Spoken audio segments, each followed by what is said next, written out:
Hi. 16 Rivers is a treasure. It's a Bay Area treasure. It's the creative idea of bringing new people in to work on their books. It's like a gathering creative wave of poetry. And these 3 books today are a good example of what 16 Rivers can do. There are 2 first books here, and Murray Silverstein, he's a 3-peat writer. And the first book here is Christina Lloyd, Women Twice Removed. This is Zurburan, 1631, from Spain.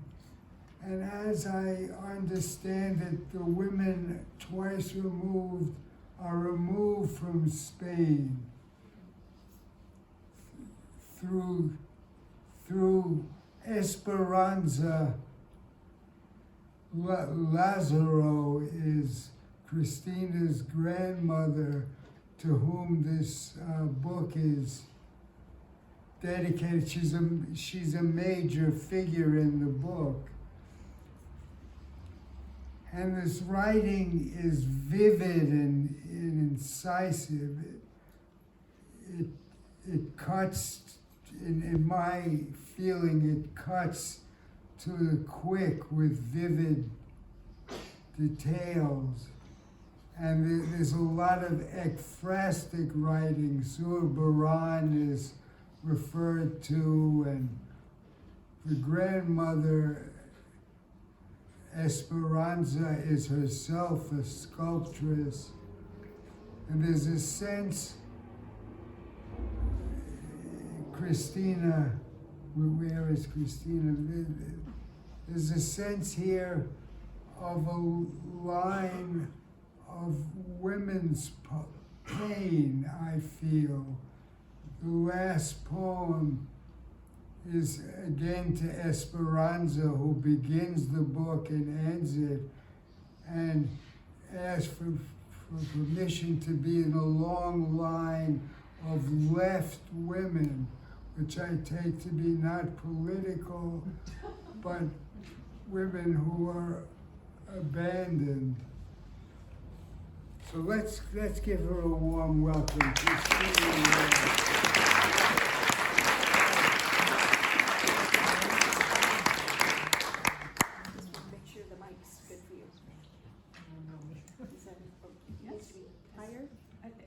Can everybody hear me? Yes? Yes. Good afternoon. Thank you so much for being here. I know the golf is on. I know there are other activities for Sunday afternoon, and it really warms my heart to have such a beautiful audience with us today. Thank you so much, Richard, for that beautiful introduction. Thank you to Joyce Jenkins for organizing this, and to Art House Gallery. I'm very lucky to form part of 16 Rivers Press, and I see some of our members here. Thank you so much for supporting us. So I don't think I need to explain some of the poems because of Richard's beautiful words. So I'm going to start with the first poem called En su tinta. And this refers to a Spanish dish which is squid cooked in its own ink. And also in Spanish, en su tinta could be referred to as in her ink. So my grandmother was a poet and a sculptress, so this is the first poem. En su tinta. Having sliced off its wings, cut its body into rings, she expressed ink from its sack to make black cloaked halos. She made me eat it all, the squid, the rice, the baby octopuses. My cracked lips were coal-lined, my mouth stuffed with typewriter ribbon. And my grandmother Esperanza was like a St. Francis figure. She was always rescuing animals, and we had a pet canary who perished. too soon, and this is what inspired this poem called At Kinko's Copies. She carries the canary in a shoebox garlanded with leaves plucked from potted plants, a halo of phony sunflowers. Humming prayers over the little body, she lays it to rest on the copier's bier, as if glass could thaw into holy water. It stuns the clerk to see such devotion, but he softly lowers the lid for her, then raises it up, wincing at the failed Lazarus. A glossy image appears. Yellows fly off the page, just like a scene from an illuminated manuscript.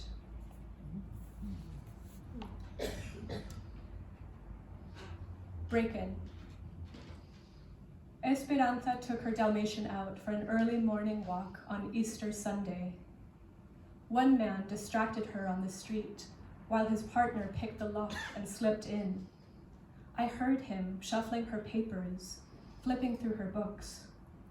He took dollar bills interleaved in her epics, an heirloom brooch laden with pearls, our Cadbury eggs.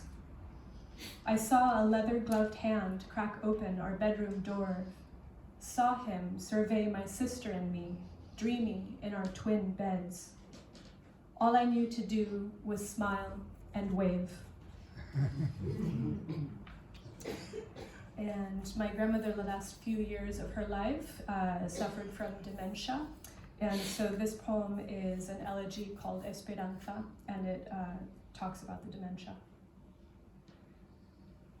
For years, I looked on as her spring-fed lake turned from marsh to meadow.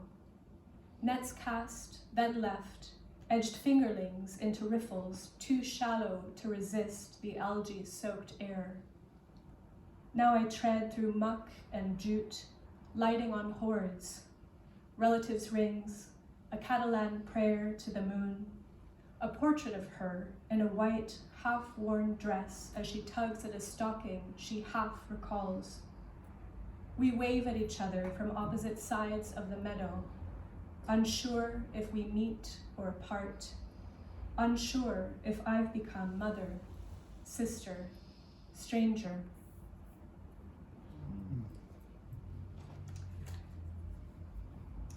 And I was very happy to learn that another name for the bull shark is the requiem shark.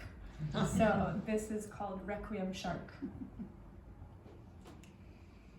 This evening we learn that bull sharks travel up rivers and creeks, that they stalk close to shore. Sepia-stained film streams through your living room, and a Jersey boy is bitten in half, dragged back to the beach, his leg trailing blood on the sand. You surface from scans to tell us people sight fins on the river, and we try to make out shark shapes from your balcony. Organs and glands allow them to switch from salt water to sweet. Some have swum the streets during floods. Some swim trapped in a lake on a golf course up north. Players taunt them with clubs, and the keeper feeds them like goldfish. Faraway divers probe cold, murky waters to catch a glimpse. They pick at a gnawed whale skeleton. You wade through doctor's notes you can't work out, the rawness of incision causing all of us to flinch. Our eyes fix on you stalking out of the room. All we can do is give chase.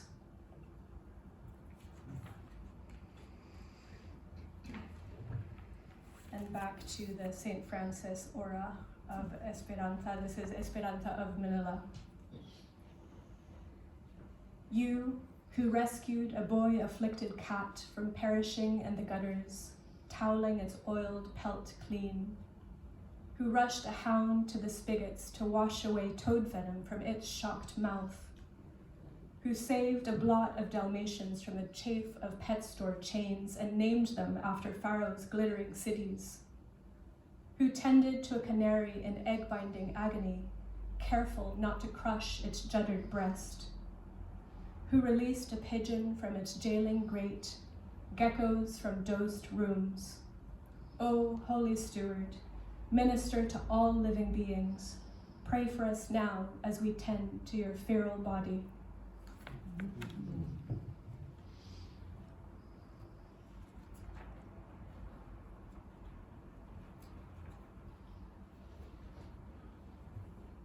So I'm going to move on to the second part of the book, which is more ekphrastic in thrust. And I'm going to read two ekphrastic poems. The first one called Photo Envelope Prayer.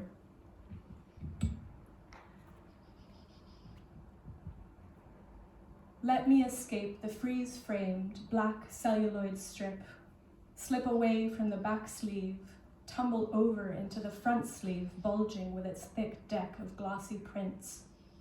Let me soak up all color, my belly painted a celestial blue, orange and yellow rays flaring from my navel, tanned arms folded over pale breasts as the camera clicks.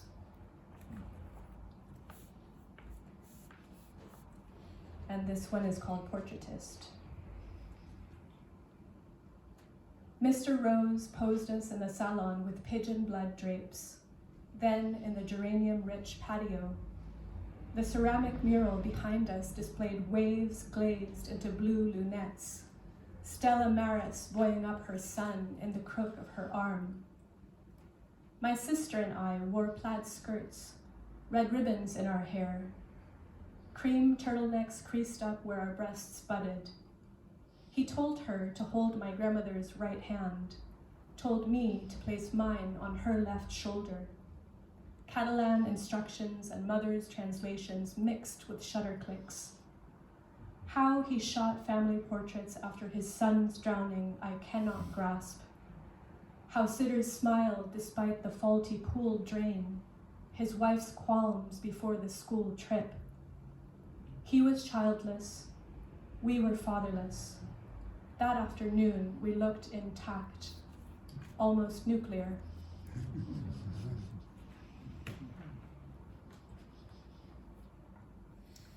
And this poem is called Manila, so I'm moving to the third part of the book, which is more about my transcultural background. And I've said this before, but my family owes a deep debt of gratitude to the Philippines. My grandmother and my mom left Franco-era Spain and reinvented themselves in the Philippines and stayed for 30 years before we moved here in the early 80s. So this is called Manila. Where my mother and grandmother were brought to replace a daughter lost to Japanese bombs, a wife lost to rabies. Where we swam in hotel pools when our father came to visit, aircon in his room so strong it burnt our lungs. Where red ants clamped down on my pigeon toes, wriggling in corrective shoes my mother couldn't unlace fast enough. Where I marveled at the heart of the banana plant, the lithe body of the butiki traveling the walls at night. Where a cane toad sprayed our poodle dead. Where gamecocks lunged at each other in a pit, blades strapped to their feet.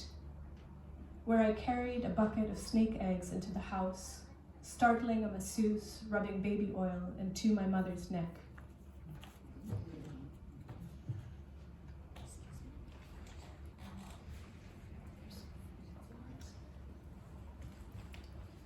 This was the only poem that I managed to write during the pandemic.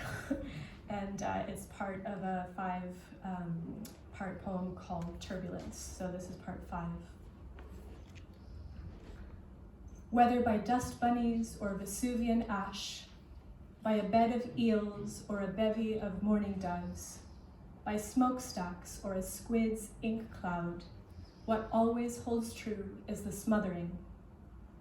Millions of years back, a salamander rafted on a floating log onto an island in a sapphire sea, only to clamber up an evergreen tree to swill sweet resin, its delectable act intact in blue amber.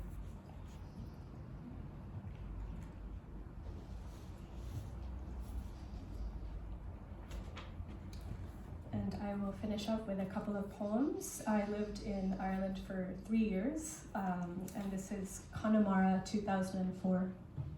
Connemara is on the west coast of Ireland, a very beautiful place.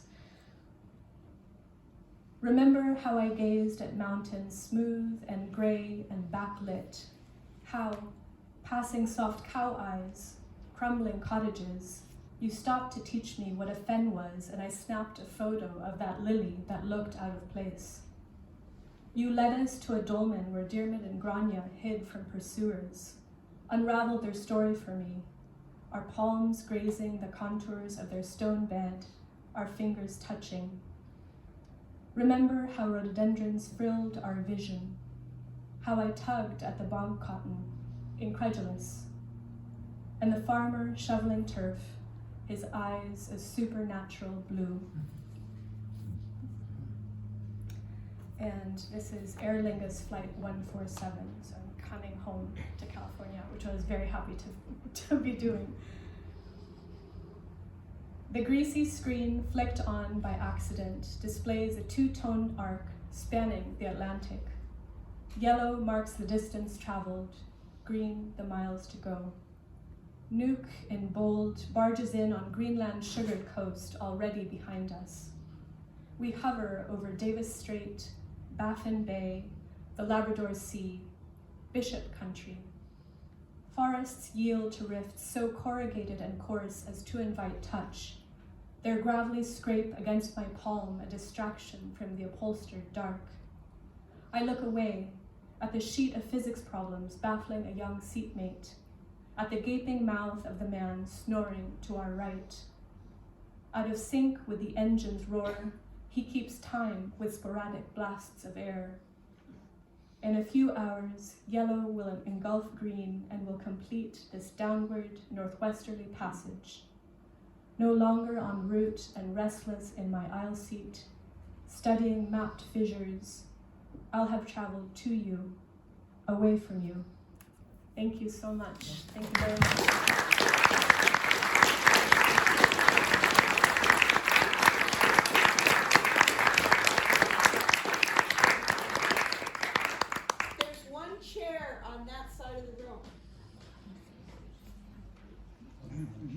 Any takers? That was Christina Lloyd. Our next reader is Murray Silverstein, Red Studio, and there is a poem to Matisse painting at the end, I think, of the first section, but the book makes clear that the Red Studio is meant in a much warmer, wider metaphor for the heart, for love. And there's all kinds of love in this book. Murray has a voice, I want to say, that's unusual in excellent poetry, in which you can often get down where pals together talking about what we're talking about.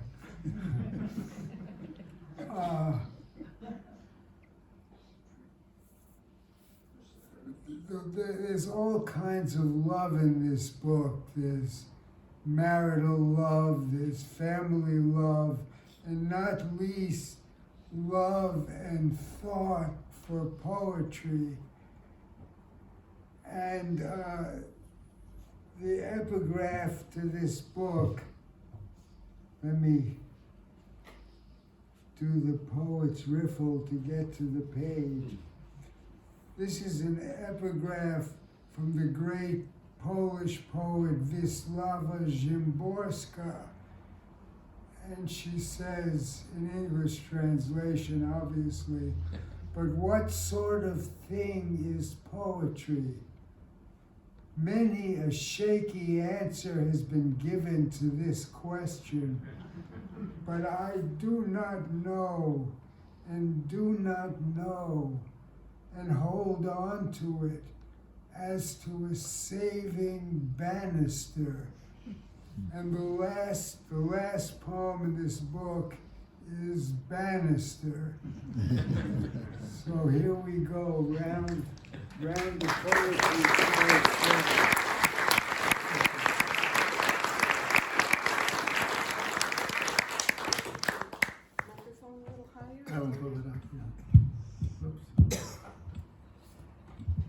How's that? Is that good?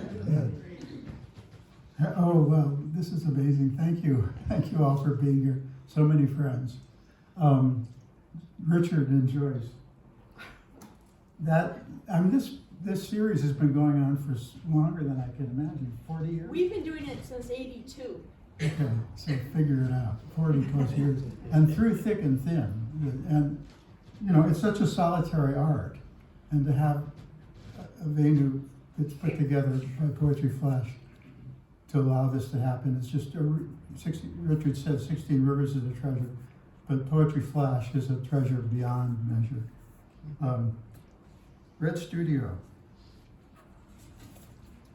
The opening poem is a kind of prologue to the book, and it's about, Richard read the real epigraph, the Szymborska. Before that, I had an epigraph which I abandoned, and that epigraph is referred to in the title of the poem, Abandoned Epigraph. You, and these are 4 lines by Czesław Miłosz, the Polish poet, our California, Berkeley Polish poet. You, music of my late years, I am called by a sound and a color more and more perfect.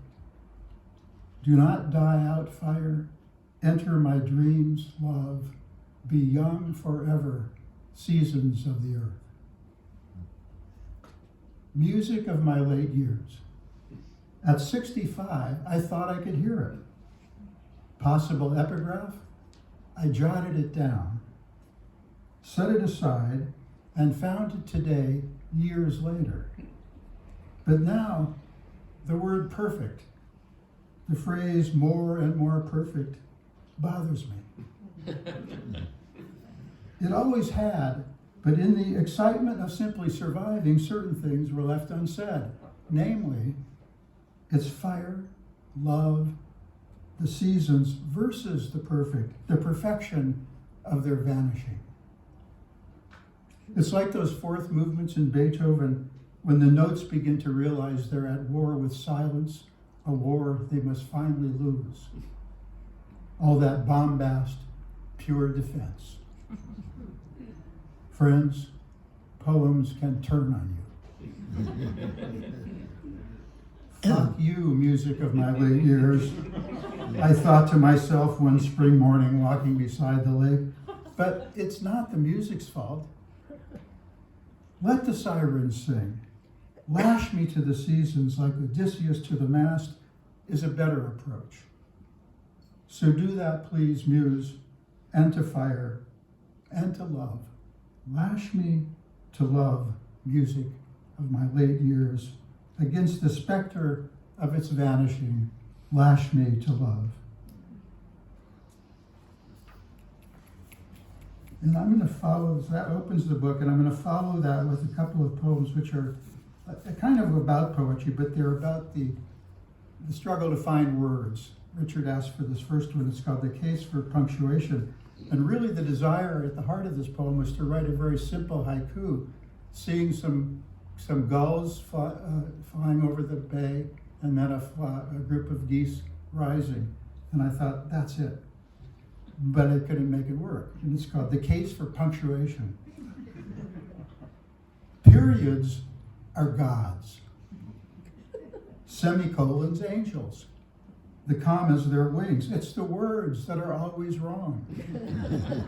Sinful and broken, intoxicatingly other than what is meant. What does the wound remember? This morning, low tide, the gulls gliding over the water is wrong. But the commas are wings, line breaks, the days of creation. The gulls and now the geese, rising as one to suture the sky. Periods are gods. M dash, their prophet, words like pilgrims on their knees, begging to be forgiven. And the other word, one of the group of words that I was early studies in poetry told not to use is moon. So of course I had to figure out how to deal with that. And this poem is called When Moon I Said.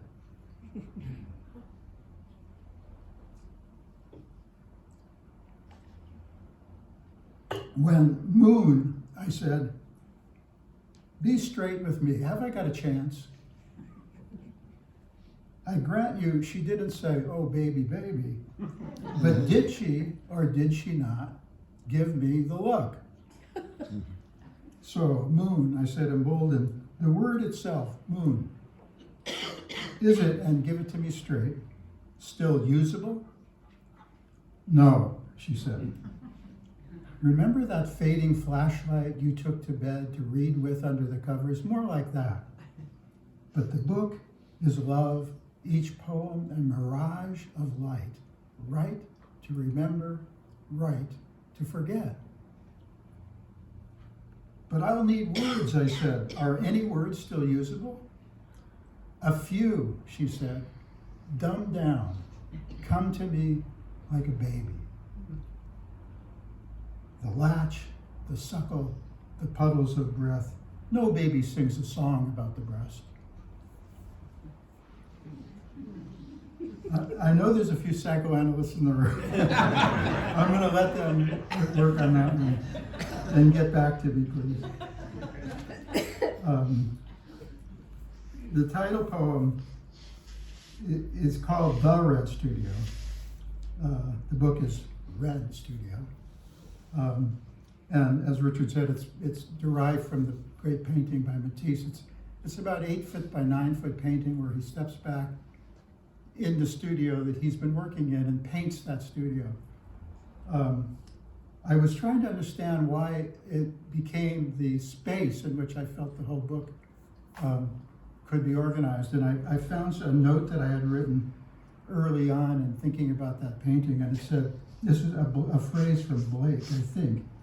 The Red Studio, in my conception, is where, from the vantage place of experience, we try to organize our innocence. That seemed to speak to what it is like to try to write poetry in your 80s. The Red Studio.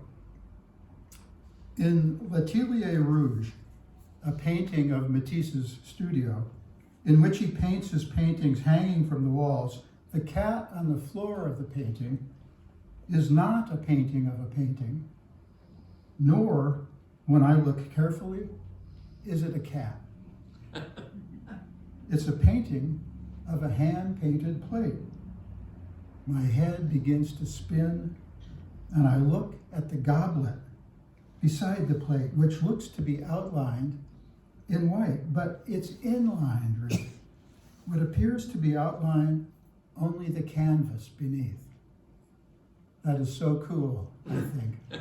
Lifting it to my lips, but it's empty of all but color, that astonishing, blinding red that all but devours the room. It's mystifying, terrifying even, learning to give and receive love, the color surrounding the man with his hand to his head, the woman reclining alone.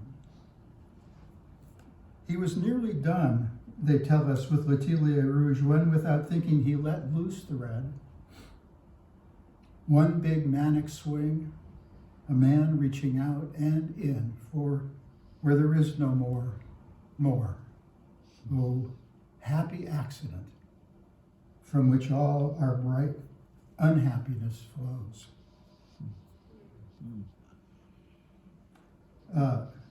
You can search on Red Studio and see not only a million images of the painting, but there's also one really interesting YouTube discussion of the painting where they've looked into the layers of the painting and seen the various colors he was adding to it before he washed this painting in red. The next poem is in the voice of the pianist Andras Schiff. And the poem is called Andras Schiff, after playing the preludes and fugues of Johann Sebastian Bach Davies Symphony Hall, San Francisco. And this poem is dedicated to my old architecture partner, Max Jacobson. Hey, Max. Who just a few blocks to the south, we had our own red studio for 40 years, our architecture office. When we moved into it, the first thing almost that Max did, was put a piano right in the middle of the drafting room. So this poem reverberates in that way, but it's in the voice of Schiff, the great pianist.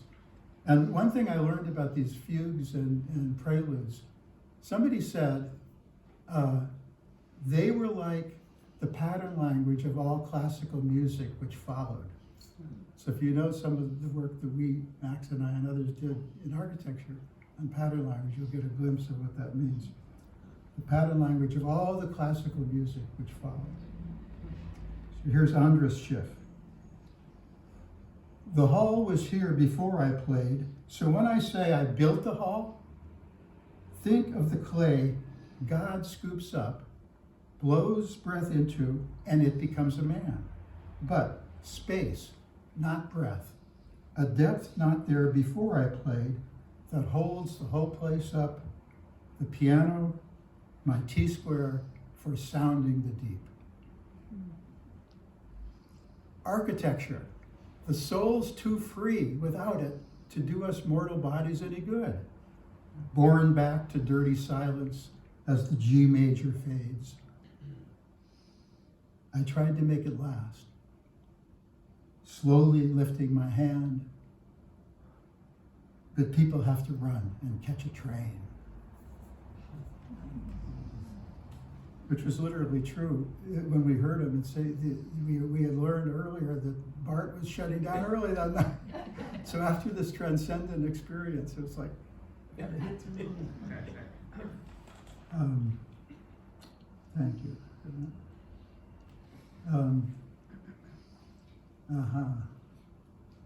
So there's a group of poems in this book which are for my family, but they're based on interpretations of the Bible stories, the Hebrew stories from the Hebrew Bible. And this one is called Solomon at 80. So it's King Solomon. So just reminder, Sunday school reminder. He's the son of King David who Leonard Cohen names in the first verse. The secret chord that David played to please the Lord. That's the father of this guy Solomon. The father was charged with building the first temple, but he wasn't allowed to do it in his lifetime. So he passed that burden on to his son. Solomon, who fascinates me, this is in the Book of Kings, does build the temple. In old age, he turns from this national religious convictions that brought him to the temple building. He marries 1 million wives from all over the world, and he becomes a writer. And so later editors of the Hebrew Bible attribute 2 books to him, which was impossible. But that they did is a kind of incredible thought about what human nature is like. First is the Song of Songs, also called the Song of Solomon, the great sexy, earthy book about spring and love, and also Ecclesiastes, the late life book, a meditation on our mortality, also thought to be written by Solomon.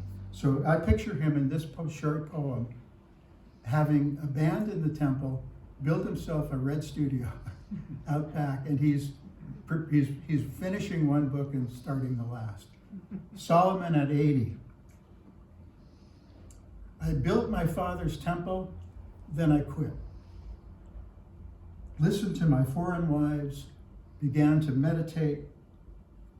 What profit hath a man, Sheba said one day, who does not give birth to his own father? I prayed to the Ammonites Moloch, then to Chemosh, subduer and destroyer. Oh, I was done with father work. I built myself a studio out and back, behind the temple, and that's where I am now, raising the many from the one from the many. of the exodus, the wandering, my father's psychotic breaks. I have nothing more to say.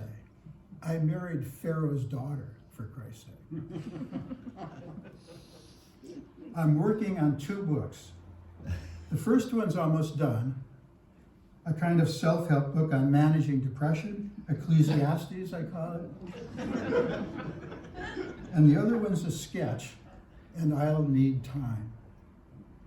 Hidden in our bodies at the center of all songs is a secret song I hope to sing. And now, switch gears. The secret song. Does anyone hear the secret song I hope to sing? Does anyone here know the song Itsy Bitsy Spider? Goes up the cider spider. Down comes the rain and washes. Okay, so for this one, you all have to imagine yourself. You're about 10 months old, and you need your diaper changed. And your grandfather has a way of singing that Itsy Bitsy Spider song, which completely shows you, and you submit willingly to the diaper change. I should say your grandfather and your grandmother. And your name is Sephi. And the title is called Out Comes the Sun. How about the spider song? While we do your diaper. Yes, you nod, egging me on, and I become the valiant spider. See, Sephi, say their names and things appear. Milk for the body, names for the mind. Who is it climbs the water spout?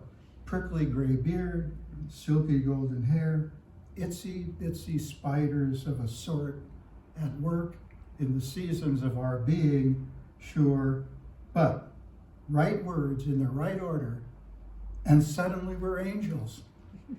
Angel of rhyme, angel of reason. Oh, songs, they bring the applesauce, it's true.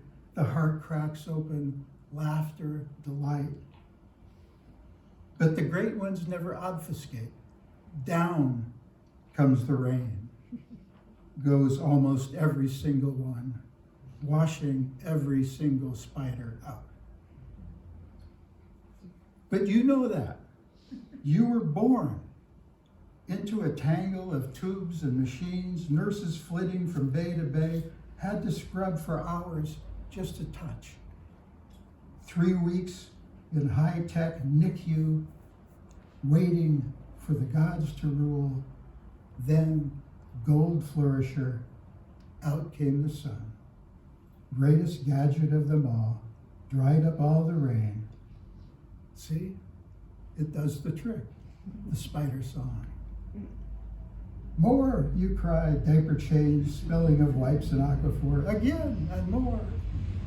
And out it comes, what is, again, and spider calls to spider. And then in the last section of the book, it focuses, I guess I would say the experience that's behind most of the poems is marriage, and a long marriage at that. We just celebrated our 55th, we're gonna celebrate our 55th. 6, and so there's several, there's some long sequences about long marriage.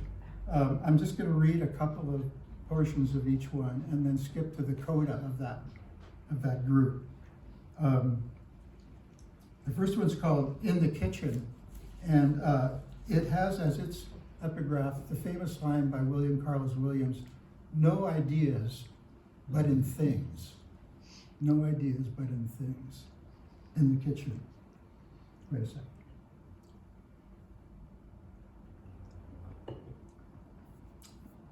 So this is the first section of that too.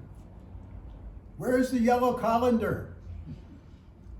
It's in the corner cabinet left of the sink, nested inside the blue one. Open the door, and there it will be. Ah, my yellow colander. Top that, words, if you can. There is no topping the thing itself, but one day the thing will be gone. And yellow colander, You want me to say morning's first light, yellow colander. Section 2 is about a red coffee cup. And then 3, which I'll read, is called Blackberry's White Bowl. Words, again, this morning, words for silent things. Young, an architect who'd never built. I pieced you into patterns, world, sought the hidden structure of all things. You can refute Hegel, I thought, but not the twinkle in Little Star.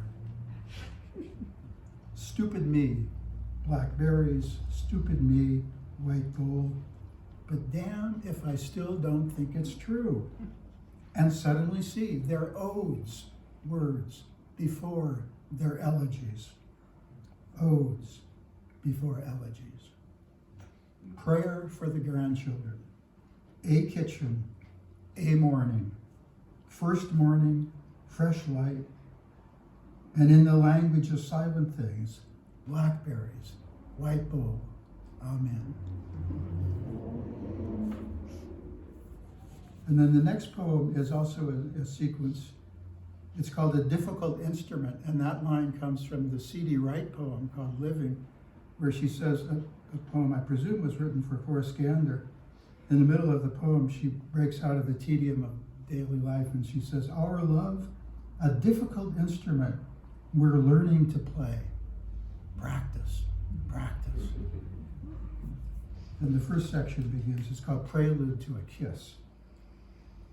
Motherless at 10, she leads with loss, he with what remains, a mother to contain. A practitioner of the hunger arts, loss is, she says, the vitamin for growth. While who hasn't plumbed his rage, he claims, is only half in love. And that skips around then to various scenes of practice. The sequence ends with a poem that takes place at Abbott's Lagoon, where I think it's basically imagined as a place to scatter ashes. And then the coda at the end of that sequence is called Choral.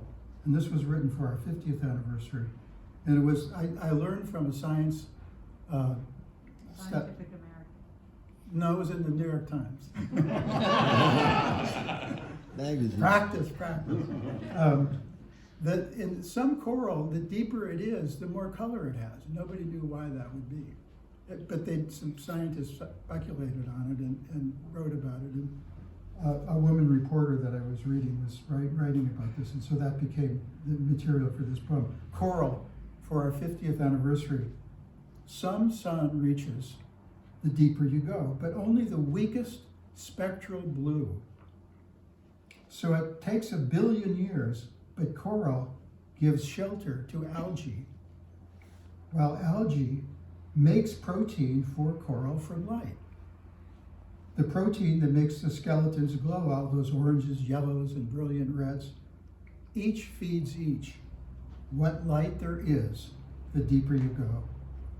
And it takes time, but everything's finally on fire. And then I'm going to end with a brand new poem, not in the book,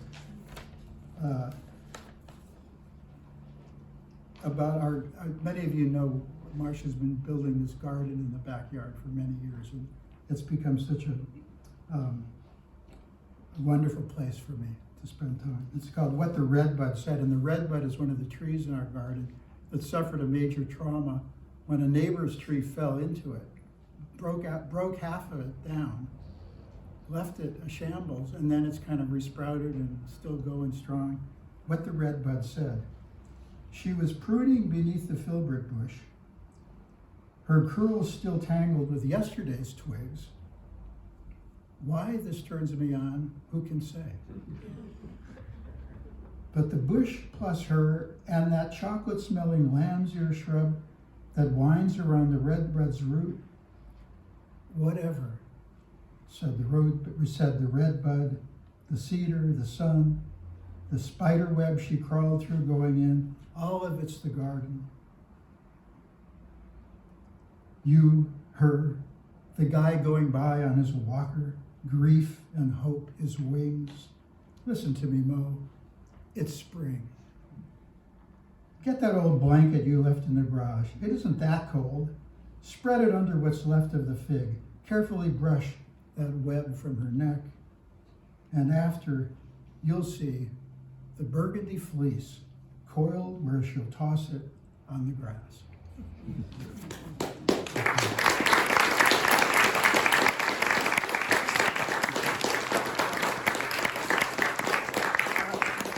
I'm going to take one more minute before I turn it over to Richard and then Alice to make a pitch for an unusual deal to offer you. About 4 or 5 years ago, 16 Rivers created this volume, this anthology. We began working on it right after Trump's election. It's still, unfortunately, absolutely necessary. America, We Call Your Name, Poems of Resistance and Resilience. The book went into high schools in ways that were hard for us to follow and imagine how it would be used, but it was. And a lot of high school teachers wrote and said they were using it with their students to write poems. When we heard that, we developed a national contest for teen writers. Everyone who entered, up to 100 students, registered, and they would get a free copy of the book and be asked to study it and then write a poem of their own. The winners of that contest were published in the second book, the child of America, We Call Your Name, Anthems. Teen poets respond to America, We Call Your Name.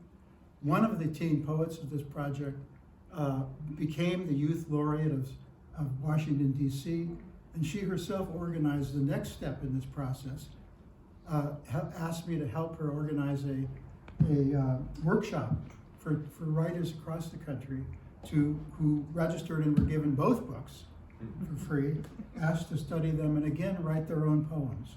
And that led to the third book, Our Own Light. Teen poets respond to America, We Call Your Name, and Anthems. So this has just come out. We've had a couple of readings for it, but there are kids are all over the country. Lots of interesting things have developed out of this project, and we're looking for ways to keep the conversation going. There's 5 sets of the books, of the 3 here today. $30 gets you all 3 as a deal. Don't miss it. If it sells out, check in with me. We'll find a way to get it to you. And any contribution you make like that or in addition to that will help us keep this work going. 16 Rivers is all volunteer press, and along with the publishing of the books that we're hearing about today, we're doing stuff like this. So thank you all so much.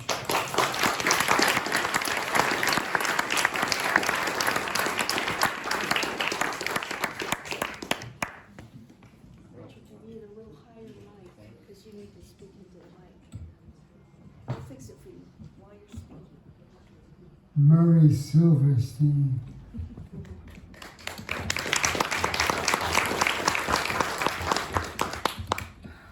And that project that he just pitched is classic 16 Rivers involvement and a rolling wave of poetry. Okay, Alice Templeton, our third reader, The Infinite Field.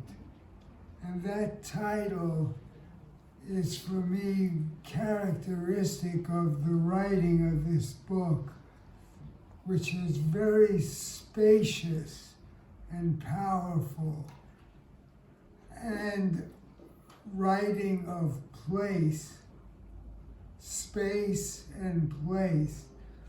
It begins in Berkeley and then goes back to a childhood farm in Tennessee. And at the end of the book, it says goodbye to that childhood place. And Tennessee comes alive in its Tennessee-ness, in its essentialness. There are poems. I won't go into that because the poems the poems characterize the place. But let me just say, Alice is also a scholar. She's written a book on Adrian Rich's poetics and articles on cultural criticism and poetics. So it's striking to me, it might perhaps be striking to you, how she came out of the essential Tennessee-ness that she's writing about. So let's give her a warm welcome.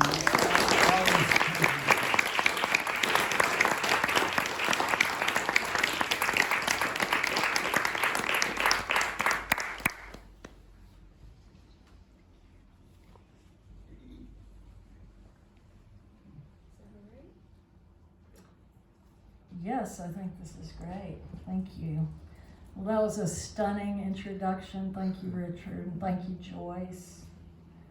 I will add my appreciation for these two institutions, Poetry Flash and 16 Rivers. When I first moved to Berkeley in 2002, I went to my first Poetry Flash reading at Cody's, of course. And I thought I'd died and gone to heaven. It was great. So thank you, 16 Rivers, as well, for including me in your crowd of great poets. So as some of you know, my parents were cattle farmers in Tennessee, and they were both really city people who at the age of 45, midlife, after years of raising cattle outside of Memphis, where we lived, decided to move us to the farm in Middle Tennessee, 5 hours away. So they stayed there for 40 years until they passed away, caring for the animals and the land there. So many of the poems in The Infinite Field grow out of the period when they were aging and declining.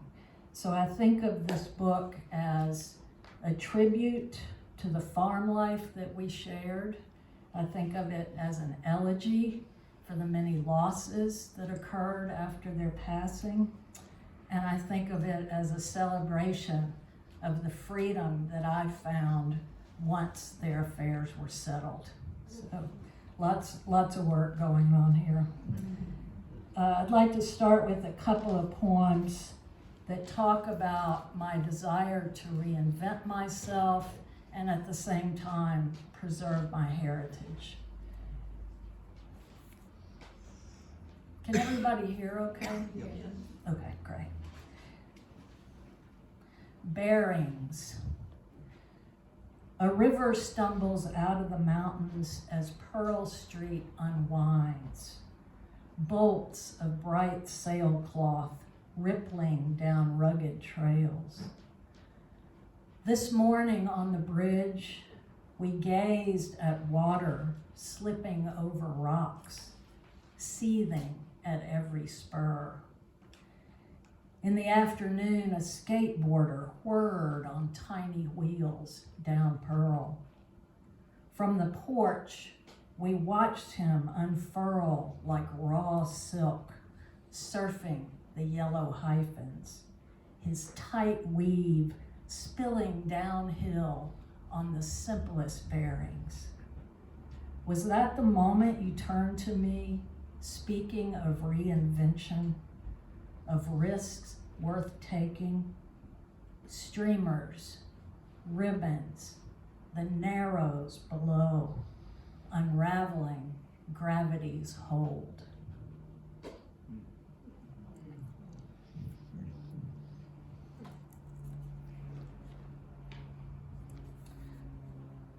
This poem features my cousin who lived with us on and off. He had Down syndrome, and he had a habit of collecting wedding and engagement photos and a very particular way of archiving them. he also had a pretty lovable and frustrating deviousness about him. Home wedding. In the house of blessed undertakings and mistakes, another ritual amends the family album. The gallery is shuffled on the staircase wall, the photograph stolen if the cousin doesn't get his own. Cologne, tuxedos, and the men underneath, his favorite men.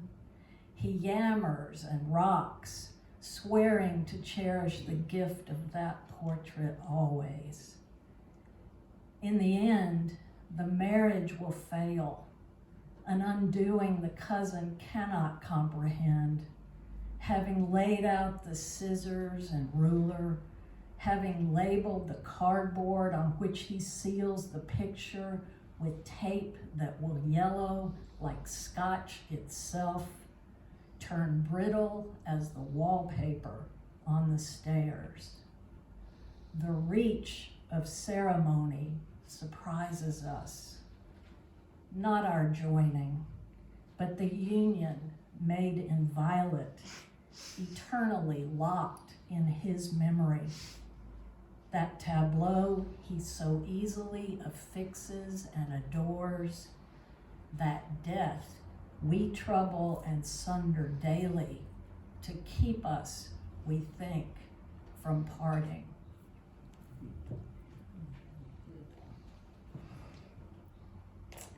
So some of my Methodist folks are here today, so I thought I'd read a few Methodist poems, since that's also part of my heritage. And these are situated in Memphis, so these are kind of childhood poems. This poem mentions a couple of places in West Tennessee that were family camp, day camp sorts of places. Revival. Leaf litter beside the monitored lake. I have walked these docks and dams before. Pickwick, Sardis, Protestant camps of the unconfirmed, ripe for guilt and the holy waters of penance. Did we believe when we took the key to the cabin? Hard bunks, sheets of the purified body, the mildly hysterical dreams. And you, my friend, did you know my dis-ease, the terrible play of that first passion, as your inept mother wet the compress and wrung her hands around mine, bemused at my fever, scent of mosquitoes, disturbed at my thirst, my unwashed madness for you.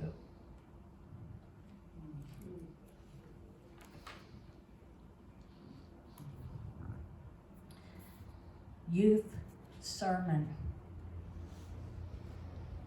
What could ninth graders know about spiritual growth? But that was the subject we drew. We tapped our hippie preacher, probed your fallen mother, borrowed my father's solemn books. You favored Webster's high-toned abstractions, the art of Christian living. I preferred the lowly lessons, a rusty bike half sunk in the Mississippi's mud, the twister I watched amble across the delta from my ranch house roof. The cigarette machine rang like pinball as you pumped 4 quarters in and I pulled the winning knob. God was everywhere then, but mostly in the hollow things. Horse skull in the vacant lot, bullet hole in the sign on your street, the drunk well of your mother's eye. We were young, it's true. But they ask youth to preach for a reason.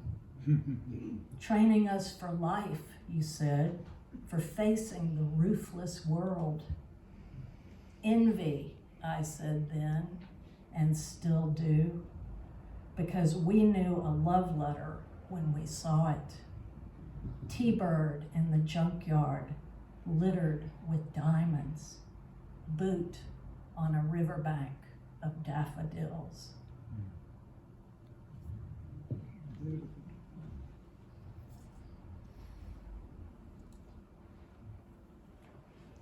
Memphis, 1968.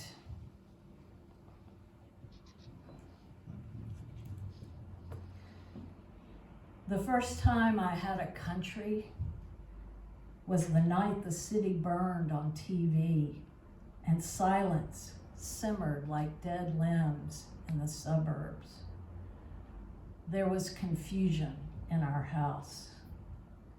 The next morning, tanks cut tracks in the deserted street.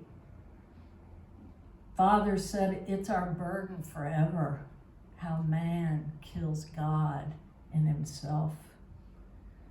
Watch the cars, called Mother, like always, pressing the long white sleeve.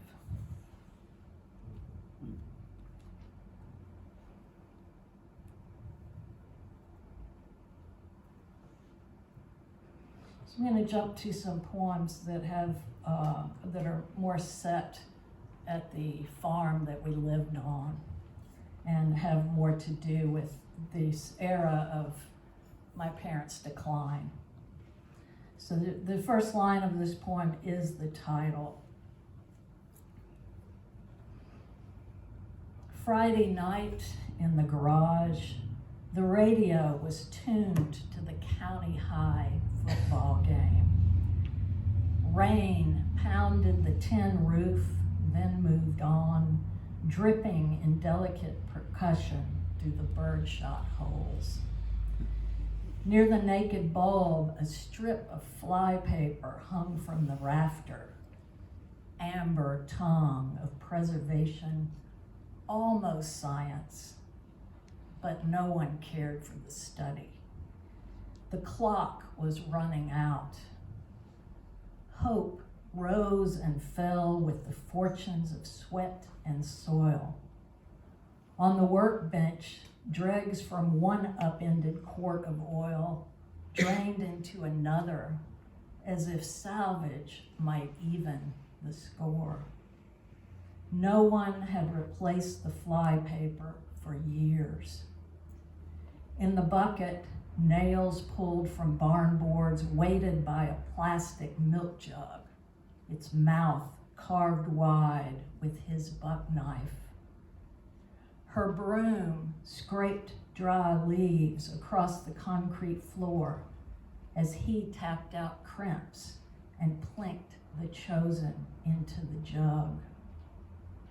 Overhead, housefly, horsefly, moth, and gnat dangled in unmarked time.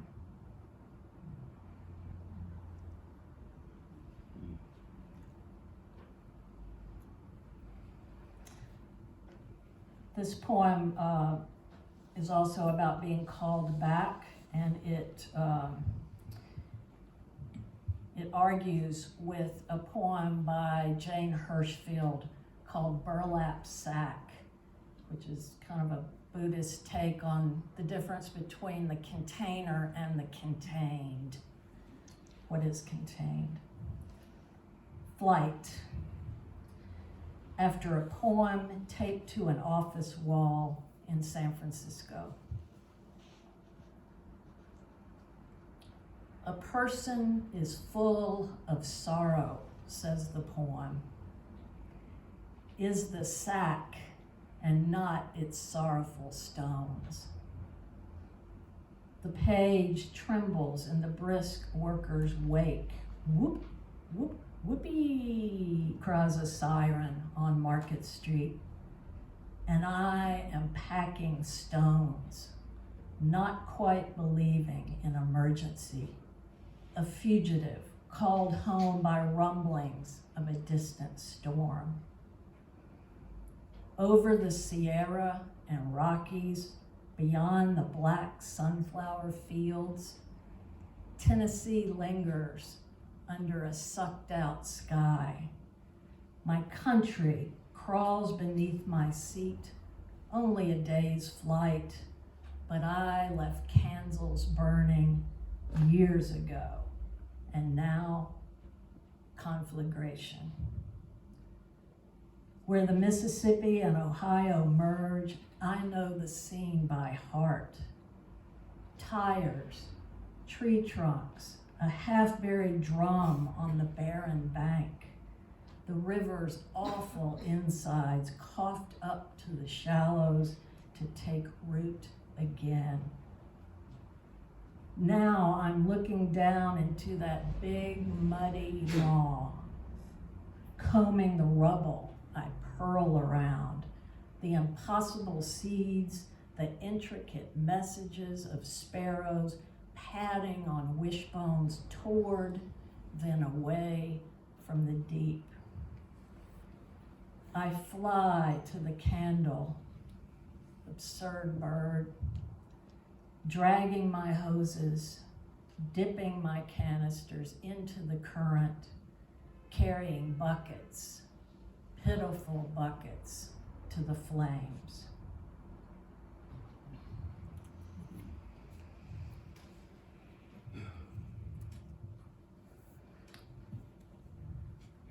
Prayer of the Farm Child, also known as the sweet potato poem. Prayer of the Farm Child. O God, O sweet potato, cut by the tiller's bent tine, where is my hand's best work? They raised me, taught me dirt, the truth of giving out day after glorious day. In the horsetails of wet hay, tossed out upon the earth, steaming under the sun, I saw each strand become itself, and I took for my own the complication of tending one blade at a time into the fragile light. But oh God, oh singular vine, now that they're old and lost on the land, all that I know deceives me, binds my hand to an errant plow with ropes of tangled muscadine.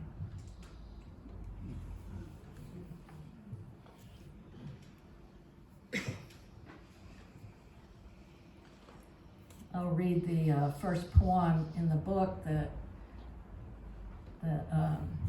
Richard mentioned a minute ago. It's called Evening Song, Berkeley, California. Souls are en route to their rest this hour.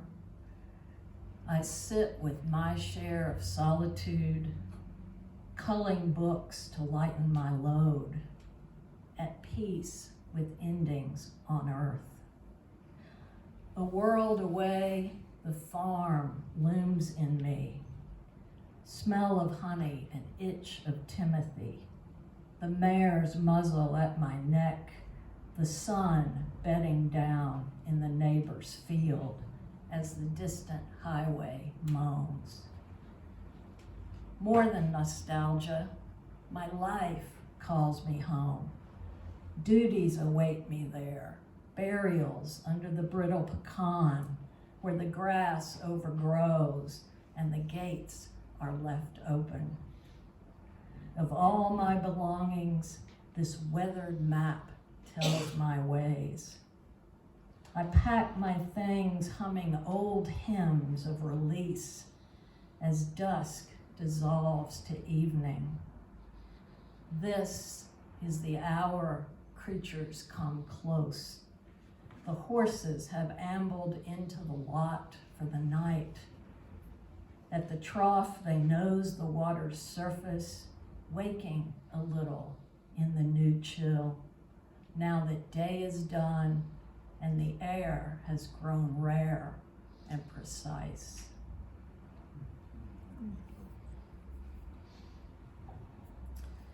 I'm going to read one more poem, and before I do, I just want to thank you all for being here. Thank you, Joyce and Richard.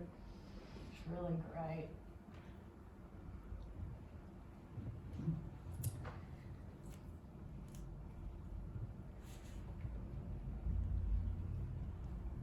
This poem is makes use of Andrew Wyeth's painting called Christina's World. So if you remember that painting, everybody knows that painting, right? But the girl is in the sort of wheat field or grassy field looking back up at her home place. And part of the story is that she was disabled in some way, had trouble walking. So I imagine this girl in this poem as being the painter. World. The house of many shadows is sternly ordered now. The barn, a shape without splinters against the sky. My father's shirts on the line are no bigger than the pigeons I've watched from my chair each day, flapping to and from the loft. Mother will be distraught to find me gone, but a painter needs distance to tame the eye. Yet here I lie, the ant climbing my shoe, each head of wheat, its own gold light. My crooked, crutchless self, astounded, bound to the earth without muscle to stand upright or reason to see as one who has dominion over beasts, birds, ants of the infinite field. Thank you so much.